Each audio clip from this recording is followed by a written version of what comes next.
Unmute myself.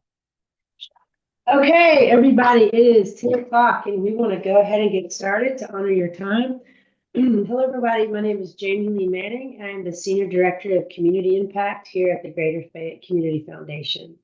I'm thrilled to be with you today as we launch our 2025 Community Impact Grant Cycle. We're so grateful that you've joined us to learn more about how we can support your community work across our rural counties. You will not see me today. I will put myself on at the very end, but I just want to make sure that we can move through all of the content smoothly. Our goal for today is to introduce you to this year's funding opportunities, walk through the application process, and answer your questions so that you can apply confidently. And so here today we'll introduce you to the Greater Fayette Community Foundation's Community Impact Model and Collaborative Grant-Making Model, introduce the 3 funds you can apply for, and then we'll talk about the eligibility, timeline, and tips for submitting a strong application. If you have questions throughout the webinar, please put those in the chat. I have Susanna and Brooke on the other end who are compiling those questions, and if we have time at the end of the webinar, we will address those questions at that time.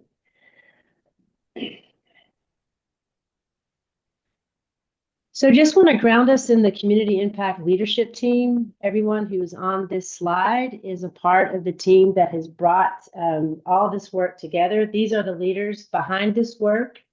Each of us is dedicated to rural equity, collaboration, and community voice. You'll hear from all of us at some point during this session.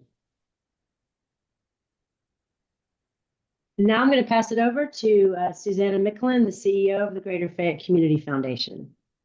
Good morning, everyone. My name is Susanna Micklin. I am the proud CEO of the Greater Fayette Community Foundation. I have had the privilege of serving in this role for the past 4.5 years, and during that time, I've seen firsthand the incredible strength and innovation that exists within our rural communities.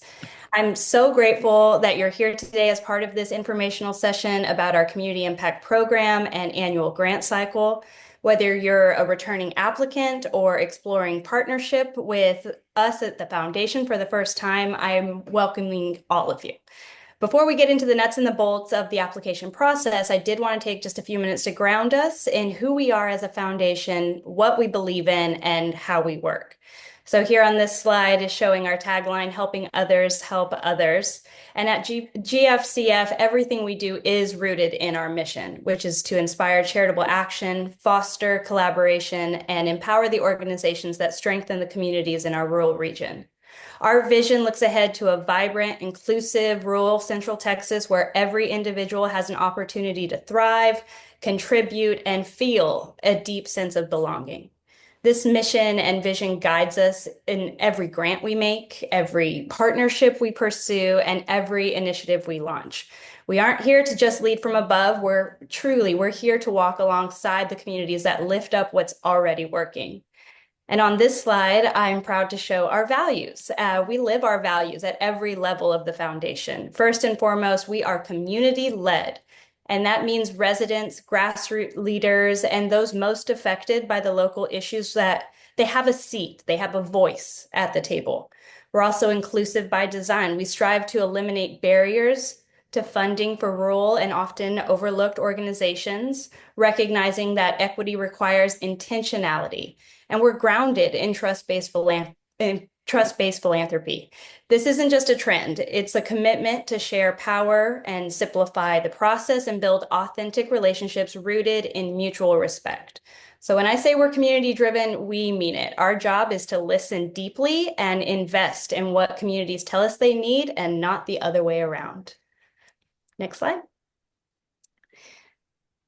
So while we proudly carry the Fayette name, our service area is far broader than just one county. We actively serve in 19 counties across rural Central Texas, with a focused support in 9 primary counties, which is shown here in the teal green color. Our goal is to be a reliable partner in the places where larger philanthropic institutions often don't go, where capacity is high but access is low. By working with grassroots groups, we help communities identify their own needs and their solutions. And our grants and partnerships are designed to build trust, spark collaboration, and uplift what's already rooted in place. Awesome. Thank you so much, Susanna. Go ahead. One more slide you have. Yeah, sorry. Yeah, this last slide is just highlighting both our approach and our real world results of our community impact program and the work. Our commitment to empowering rural communities in Central Texas through all of our community-led and community-driven philanthropy approach centers on empowering local leaders to lead local change. And we'd like to say we don't just fund programs, we fund possibilities, innovations, and relationships. The graph here shows 36 from our 36 grants from our 2024 Community Impact Funds that were distributed, and with the investments totaling a $320 across 9 counties. So from health equity in Caldwell to workforce readiness in Hays to mental health in Bastrop, we are committed to strengthening the rural backbone of Texas. And we hope that this data reflects that your voices and your partnerships and your work are what make it possible when community leadership is not just respected, but resourced. And with that, I'm going to turn it back over to our incredible Senior Director of Community Impact, Jamie Lee. Take it away. All right, so we want to ground you in the why. So we know rural communities face gaps in mental health care, workforce opportunity, and overall health and well-being. These grants were created to help bridge those gaps by supporting local solutions led by the people. And we do this, as Susanna has mentioned, by ensuring that all of our community impact grants are grounded and rooted in community voice and lived experience. And so this slide, you'll see all of the amazing council members from across many counties. The first line is the Rural Community Health Fund Council, Advisory Council.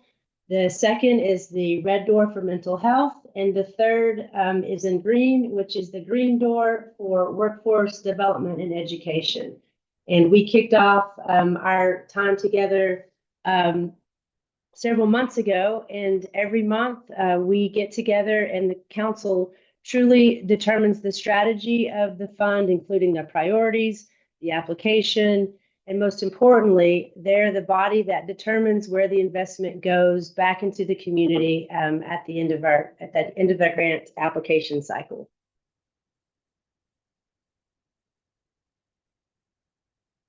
Okay, so we're going to ground in the community impact model, and we have 3 amazing funds. The Red Door Fund for Mental Health. Our big goal there is to reduce disparities in mental health services. The Green Door Fund for Workforce Development and Education. We're really looking to foster workforce readiness and opportunity. And the Rural Community Health Fund, we're looking to advance rural health and well-being, particularly in underserved rural communities. So first, we want to really dive into the Red Door Fund for Mental Health. This fund supports mental health access, peer support, and programs that reduce stigma. Our goal is to really reduce disparities in mental health services by empowering local organizations to expand access, raise awareness, and ensure individuals and families can seek help, build resilience, and navigate their journey with dignity and hope. And here you'll see the grant terms and award amounts. For the Red Door Fund, the grant term is 12 months. The maximum award invested is $10,000. There is no minimum award. Request what you need, and there's no amount that's too small. The application deadline is June 1st at 5 p.m. Now we're really going to dive into the funding priorities. And these are the key things to note as you're filling out your applications. We want to ensure that there's alignment in your projects connected to these funding priorities. We really can focus on services, increasing awareness, improving affordability, building support systems at school, work, and home. And we do that we expand access to providers, support traditional and creative and peer-based mental health services, increase awareness and education. We invest and fund programs that reduce stigma and build understanding.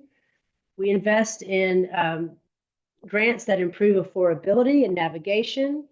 those that make services easier to find, afford, and access via people, print, or digital tools. And the last funding priority for the Red Door is to strengthen community support. And these funds will be invested to encourage connection, healing, and resilience in everyday spaces, whether that be home, work, school, or church. Our next community impact fund is the Green Door for Workforce Development and Education. The Green Door Fund for Workforce Development and Education focuses on initiatives that strengthen local collaboration, provide vocational training, and empower youth entrepreneurship by addressing systematic barriers like housing, childcare, and mental health services. The Green Door Fund supports innovative programs that build a resilient workforce for long-term community growth.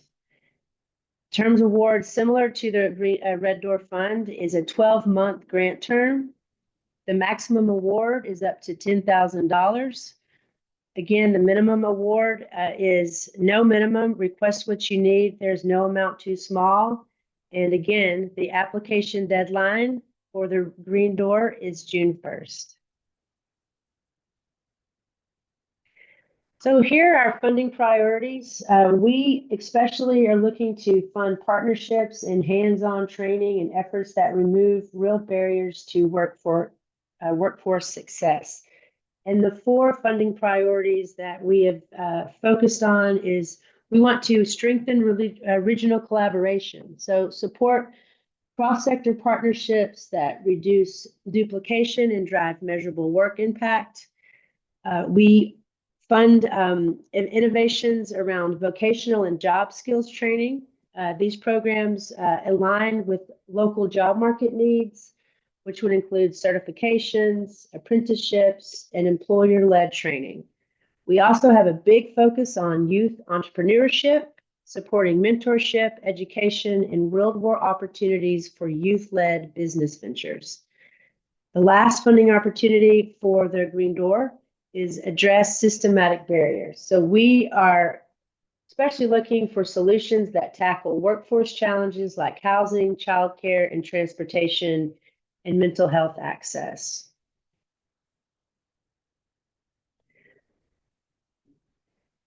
The last of the community impact funds is the Rural Community Health Fund, and we're looking to really invest in grassroots initiatives that advance wellness in underserved rural communities by addressing the social drivers of health.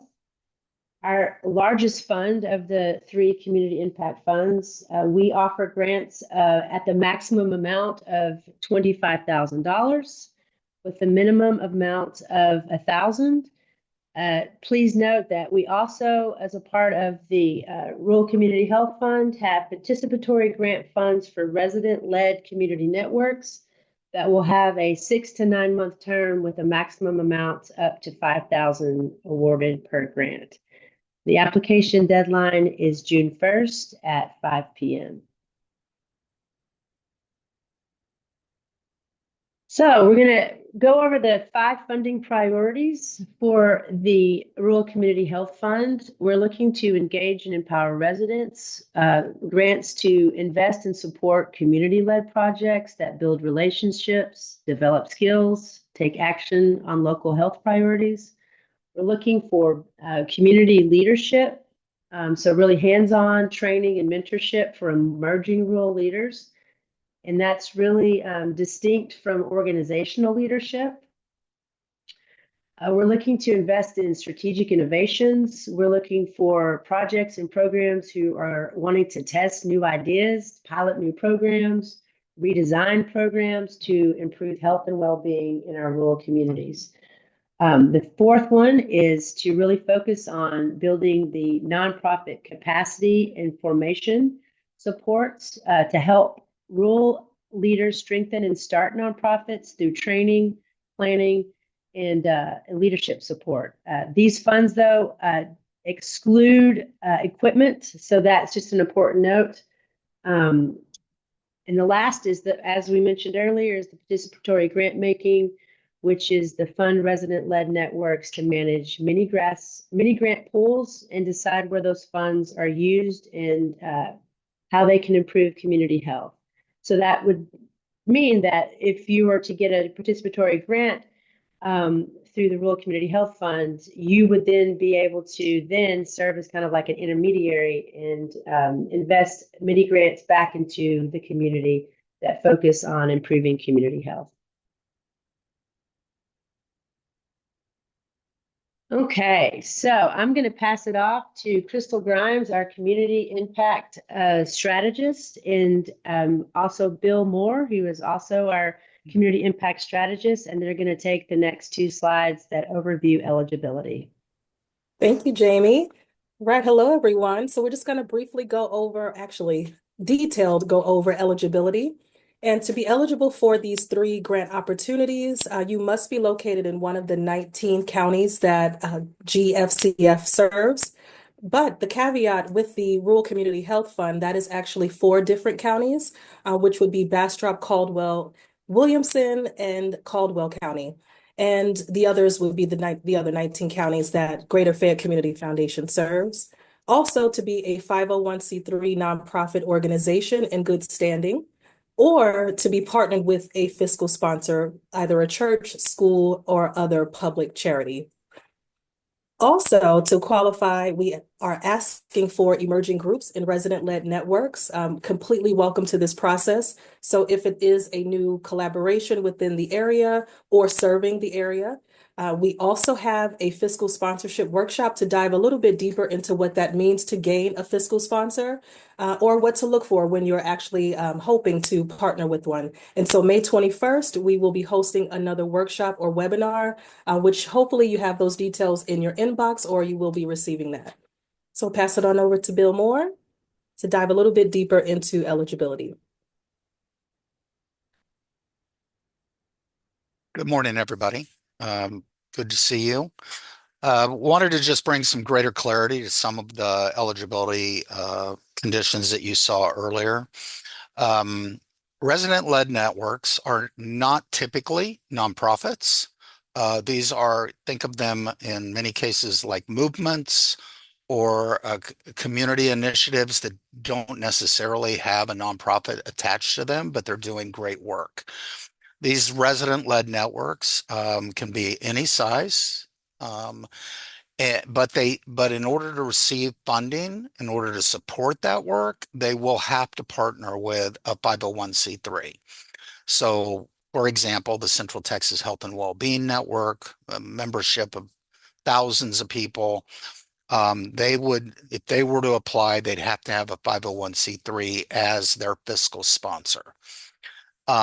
Secondly, these networks, collaboratives, coalitions must have a leadership team of residents, local residents. They can't be based in Washington, D.C. or somewhere else. They have to be local residents who are accountable for how the funds get used.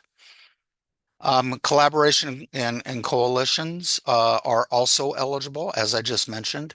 What are these? Well, these are 2 or more nonprofit organizations working together. At least one of those must be a 501c3 charitable organization that can receive the grant funds. Finally, all applicants will be asked to read and agree before they would be eligible to receive funding, a non-discrimination policy that basically confirms that your organization or the fiscal sponsor for your project has a stated policy or clause in their foundational documents that includes non-discrimination based on race, ethnicity, gender, religion, age, national origin, ability, sexual orientation, or gender identity, or any other consideration made unlawful by law. So both employment practices and the provision of services must be non-discriminatory in nature, and that there is a stated policy or clause in their foundational documents that specifically confirms that your organization will not discriminate based on these characteristics. And before you move on, I just want to clarify because I did realize I kind of misspoke. So the four counties that the Rural Community Health Fund serves is Bastrop, Caldwell, Hayes, and Williamson. I think I said one of the counties twice, but yeah, just to clarify that for you.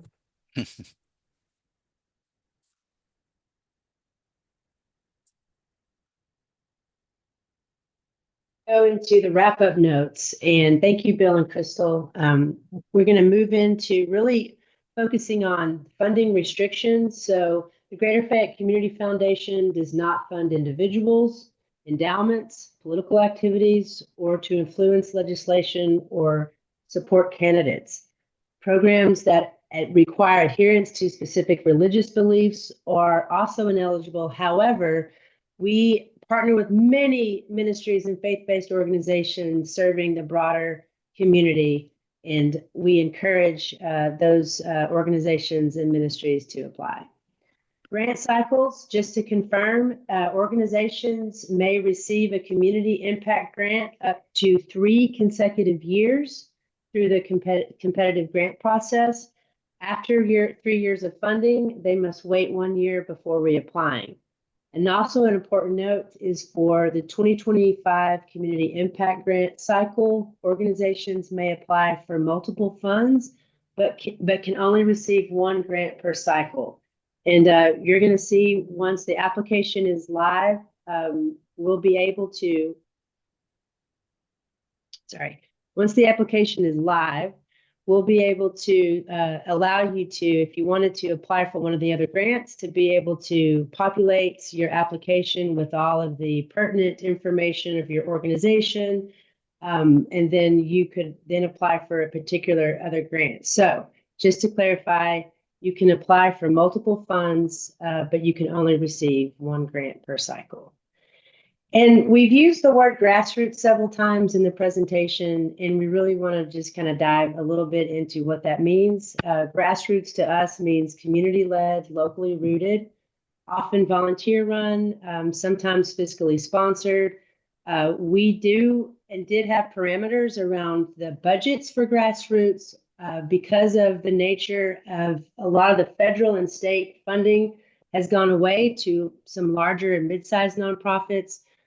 We do not want to pose that as a barrier for applicants to submit, but we do know that although our grants are not grand in size, they're small and mighty, and I think can really have an impact to a growing organization or a grassroots organization or resident-led network that has need for a particular project over the course of a 12-month term. And the bonuses is that we encourage, it's not a mandatory thing, but it's a bonus. If you have a short video that really encompasses the work that you're doing in community that you would like to showcase, there will be an opportunity to provide a link at the application. But that is a bonus for anyone who might want to get creative in that way. But that's just to strengthen your application, but not mandatory. So tips for a strong application. So we want to ensure, one, that we align with the funding priorities. So you want to make sure that your project clearly fits the fund's focus for mental health, workforce development, and rural health and well-being. We encourage you to use plain language, simple language to explain what you're doing, who it helps, and why it matters. And if once you get into the application, you're going to see we tried to just really focus on these 3 key things. So not to make it intensive of what you're doing, we want to know what you're doing, who it helps, and why it matters. And we really want to center community voice. So investing in applications that show your project is shaped by local input and lived experience. And we want to ensure that you're highlighting who's involved, from volunteers to community partners, because we definitely are huge on collaboration, and that we know that, together that we can accomplish a lot more sometimes than we can individually. And so that's encouraged as well. The key documents to prepare is the project summary. You would have to note your organizational budget, but specifically kind of map out what your project budget is going to be for each of the applications. And at minimum, to have financials and IRS 990 or some fiscal sponsor agreement if you are a resident-led network or an emerging organization that does not have their 501(c) status. Okay, so I'm going to pass it off to Ashley, and she's going to take us to where can you find the application, where can you find communication on next steps. We're going to be rolling out over the course of the next couple of months all the key dates that you'll need to be reminded of around the process. We're going to actually go over that before the end of the session, so I'm going to pass it off so Ashley can show you all of our updated portals of where to find the important information for applicants. Alrighty, everyone. I'm going to stop sharing my screen real quick so I can get our website pulled up. But the first place that you can find information about the community impact grants this year is going to be on our website. And let me share my screen with y'all. So the first place you're going to go is greaterfayette.com. That is our new website. And for those that don't know, I don't think we had mentioned this yet, but back in January, we had updated our name from the Fayette Community Foundation to the Greater Fayette Community Foundation based off of our strategic plan that we are now taking on for the next 3 years. And so we do have a new website, www.greaterfayette.com. So the first place you'll want to go to find information is under Community Impact. This page will give a brief overview of all of our funds, just as we've done pretty much in this webinar today. You can scroll down and see all of our key impact areas, but also at the same time scroll down to click each individual page to learn more. So we'll select the Red Door one just for today in this webinar. So if you scroll down, you'll learn more information about the fund, the impact that they've had since 2021, events that they do, campaigns that they do throughout the year, past grantees, and then you'll get to our funding priorities. So there's going to be 2 different places on our website that you can find these documents that will help guide you for our grant cycle. So the first one's going to be the grant guidelines. So it's going to be listed under our funding priorities, as well as under this section about the eligibility and how to apply. So you'll just click it and it will pull it up and it will be a PDF of our grant guidelines that will walk you through the funding priorities, the areas we serve, who's eligible, and other key information. We do have this that opens up in the second window, so all you have to do is close out and it will take you right back. And then the other key information that we have on our website is our application addendum. So this information will pretty much walk you through all the information that will be on the application. So these are all the questions that we'll pretty much ask so that you kind of know right out the gate what you'll be looking at on the application and know the information that you can already start getting together. And then Jamie's contact is here at the bottom of every document that we have. So if you have any questions, you can email her. But once again, this is a document that opens in a different tab. Feel free to close it and go back. I do want to go to the Rural Community Health Fund page, just because there is a separate document on there that I just want to highlight real quick. So you would just go back under Community Impact, scroll down to the Community Health Fund, Rural Community Health Fund, my bad. And then similar layout as the Red Door Fund, we'll just make our way down our page to the Apply section. And then this page does offer a FAQ and key concepts. This will be coming to the Red Door and Green Door Fund pages shortly, and especially before the application goes live. And we'll make sure to note those whenever those are ready. But this just goes through the frequently asked questions, as well as a glossary of terms on the second and third page. So if there are terms that you see throughout that you don't have a good understanding of, you can come visit this page and we will break it down for you. And the next page I want to share is our Facebook. So a lot of our announcements are always posted on our Facebook, and if not, our website. So if you go to Facebook and search the Greater Fayette Community Foundation, this is our page, and please make sure to like us and follow us to stay up to date. We do our best to post information about the grant opportunities that are coming up, webinars. We'll post the office hours that Jamie will have once the application's live in June, as well as other fun information about the foundation.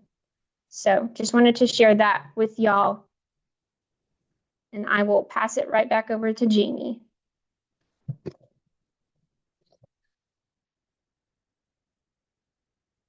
Just 1 second. Can you pull up the, how do I get the slide back? Perfect. We're going to get the slides up again. All right, Ashley, thank you so much. Now we're going to move into reviewing the fund timeline. So today is May 5th, we posted the grant guidelines on the Greater Fayette Community Foundation websites. That's what Ashley has just noted, and it walks you through where to find all the information to help you really get all of your information and documents together before the application goes live. Today, we're here at May 7th. We're doing an informational webinar on the grants rollout. The application window. So applications will go live June 1st. And we want to, I just noted this, 31st, there's not an additional day in June. So sorry about that. So June 30th is the close of the application process. So June 1st through June 30th. So we're also going to be kicking off information in-person workshops. We already have, I think, 4 counties confirmed. For Fayette and surrounding counties, we'll also be doing one, I think, closer here to Fayette. But we already have some of those confirmed. We'll be getting all that information out to you through our Facebook, and we'll also update it on the website as well. So this is an opportunity to come meet me and the council members in person to answer any questions that you might have, to really dive deep into your particular project and the alignment to each of the fund priorities that you might be applying for. And this is an opportunity for us to get to know each other a little bit more and just provide some one-on-one support throughout that process. What's not noted on here, but will be rolled out via the Facebook page, is that I will also be hosting office hours launching at the middle to end the part of May. So here in a couple of weeks, I will have a couple of days a week that I'll set up 15, 20-minute, 30-minute time frames to be able to meet with you individually about eligibility, about if you don't have fiscal sponsorship, any questions that you might have around alignment for your project, answer any financial questions. So we just want to make it as accessible and to be available to anyone who might have a barrier or questions about proceeding with the application. All right, so in July, we will be reviewing the applications with the advisory councils per fund. We then will be notifying grantees for all 3 funds, August the 15th. And then all of the dates that will go in, and we'll go through those directly. We'll be making sure that grant agreements are created. We will have, as we did last year, if for some reason you are not funded, we will have decline feedback sessions to allow organizations to hear firsthand what might have strengthened their application. Just have an open dialogue around ways to support, and if there's capacity building that the foundation might provide. We host monthly nonprofit working groups where we gather and dive deep into all sorts of topics that are needed to run successful nonprofits in the rural communities. And then the term begins October 15th. So that's just kind of a broad overview of all the steps that will be taken regarding, the implementation of this year's 2025 Community Impact Grants. Okay, so next steps. So this webinar, we're going to actually have some time for some Q&A, which is great. We will have a recording of this, so if you wanted to go back through, the application goes live on June 1st, and then on June 30th, the application deadline is going to be at 5 p.m. that afternoon. In-person office hours in each county, we will do that via phone, like I mentioned, but also be in person. Here are some of the dates that we already have per county. If you're not able to make one, you're more than welcome to drive over to another county, but we will be confirming the locations and also maybe updating some of this time. But just want you to get a sense of that we will be in all of the counties over the next, couple of months. And so if there's individual time that you would like to set up, we can do that via phone, or you can meet us in person during these in-person info sessions. So I will be the main point of contact as the Senior Director of Community Impact. I'm excited to meet many of you that I have not met. As mentioned, we have a team of people here on our end that will be helping with the process if I'm out or on the road and can't address someone that calls. Ashley is also a wealth of knowledge. She ran all of the community impact funding for the Red Door and Green Door this year, last year. So also has a wealth of knowledge. And as always, Susanna Mickelin is always available if Ashley and I are not available to answer any questions that you might have. So what I'd like to do now is, I know Susanna and Brooke were compiling all of the Q&A. So I'd love it to pass it off to you, and that we would be able to just kind of take people's questions and go through those to see what we can address before the end of our time. Sure, thank you. So some of these questions have already been answered in the chat, but I'm going to go through them again just in case. So we were asked if the slide deck will be sent out, and the answer is yes on that one for sure. And then the question was, does the 4 counties for Rural Community Health Fund grant include Hays? And it does. It's Hays, Bastrop, Caldwell, and Williamson County. And then I'm going to throw this to Ashley and Jamie. So if we are not a 501, or if we are a 501c3 not located in one of the counties stated, but we are partnered with a hospital in those counties, would we be eligible? Yes. So if you serve the citizens of the counties that we serve, that's okay if your headquarters is not located in one of those 19 counties, but if you serve the community of one of those 19 counties, you're still eligible to apply. Awesome, thank you. The next question we had was for the deadlines, which are here on this screen. So the deadlines and for the application is on June 30th at 5 p.m. that day, but for all of the funds, all of the applications go live on June 1st. And then another question was, the application is live in June, and I'm not 100% here. Kelly, if you want to jump off of mute, it says, so not available to look over now. I wasn't sure what you were referring. My question was just if the questions were available so we could start working on it. Like not put into the grant, but just like the PDF, usually, questions list. Yes, so as Ashley, I think, just highlighted that. So on the website, there's a grant guidelines, and then each of the grant guidelines have an application addendum.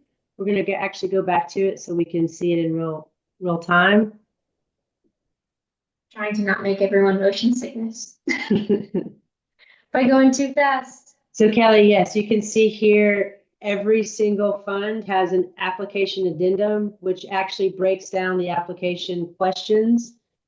And this will help you gather all the information prior to the June 1st launch live on the online portal. All right. Thank you. Another question was asked, and this is a good one. If you apply for all three grants, will you get to choose which grant you want to accept if your application is accepted for all three? Wow, that's a great question. And we have all of our council meetings next week. So that is not something that I would like to confirm, but I would love to be able to put that to the council. So we will clarify that in some form or fashion from the follow-up to this Zoom. Yeah, that was an awesome question and just a perfect opportunity to explain exactly what we're saying when we talk about trust-based philanthropy. We want to hear from you. We want to hear your questions because we're walking alongside you and we want to know how we can help you do what you're doing even better and make it easy for everyone. So thank you for that question. That was wonderful. See if there's any more that I've missed. Oh, yes. So we just had one come in. It says, are all applications, will they be done online or is there the opportunity to do it through regular mail? No, we really encourage everyone to do applications online. If there is some sort of accommodation that you might need, if we can follow up, I think individually to address that, to support your online application. But definitely we want to ensure that everything is done online. But I'm open to reaching out and connecting and offering of accommodation if someone needs support getting that done via the online portal. Awesome, thank you. A question was posed, is it okay to request funds for a program that was funded before? Yes, that is something we do have multiple for the Red Door and Green Door. There's community impact funds were launched several years ago, and we do have several organizations that have received funding over consecutive years.